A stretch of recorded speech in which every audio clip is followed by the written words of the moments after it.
mudanayaal iyo marwooyin waxaa sharaf ii ah inaan maanta oo ay taariikhdu tahay 6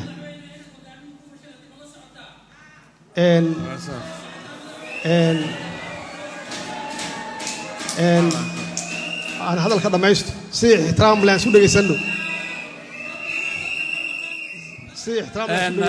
madaxweyne ukaade xildhibaan habdhowriyaasha si ixtiraam laan su dhageysano madaxweynaha isku tiirsadeen hadbakiin mataagsadane taageer weyne geelo dhacfa idanaga ku tuurayne manuskeeni oo tagay ninadaga xasan yare seeriga jooji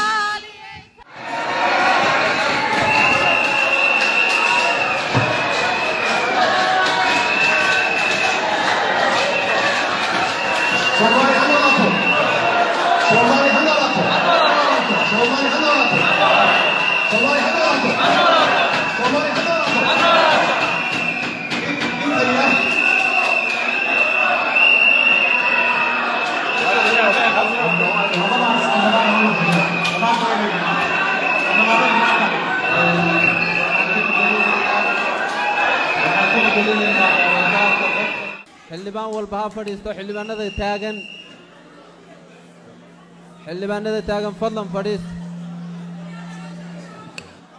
xildhibaan kastoo hadda taagan wuxuu la mid yahay xildhibaan qaylinaya fadlan xildhibaan walba ha fadhiisto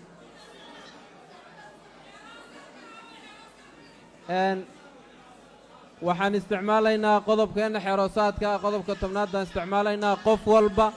oo arrin fawdaa ku jira waxaan ula dhaqmaynaa xeerka sida uu qabo waxaana qof walba uu mudan yahay wixii uu mutaystay inuu qaato fadlan qof walba ha fadhiista dadka kale taagtaaganna ha fadhiistaan dadka taagan ha fadhiistaan fadhiista fadlan wasiir fadlan kalfadhiga baarlamaanka inuu furana waxaa la jebinayaa qodob ka mid ah dastuurka jamhuuriyadda federaalka Soomaaliya waxaan leenahay fariista xeeroosaadaad leedihiin hal la fariisto hal la is ixtiraamo madaxweynaha khudbadiisa waa dastuuri haddaan dastuurka ixtiraamayno madaxweynaha hal la ixtiraamo xishoodka yaan laga tegin mudane madaxweyne khudbadaadii dastuuriga ahayd baarlamaanka jamhuuriyadda federaalka Soomaaliya iyo ummadda Soomaaliyeed waxay diyaar u yihiin inay dhageystaan soo dhow madaxweyne mudanayaal iyo marwooyin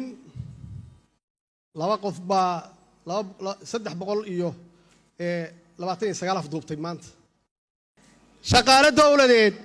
hal bil mushahar la'aan ma noqon askari ciidan hal bil mushahar la'aan ma noqon idinkaa ugu wacan idinkaa ka mas'uula oo ka shaqeeya xasiloonidaas haddaydan idinka ahaan lahayn xasilooni dalka kama jireen halka qof oo firimbiga haysta waa bixi kara hadduu rabo waa hal qof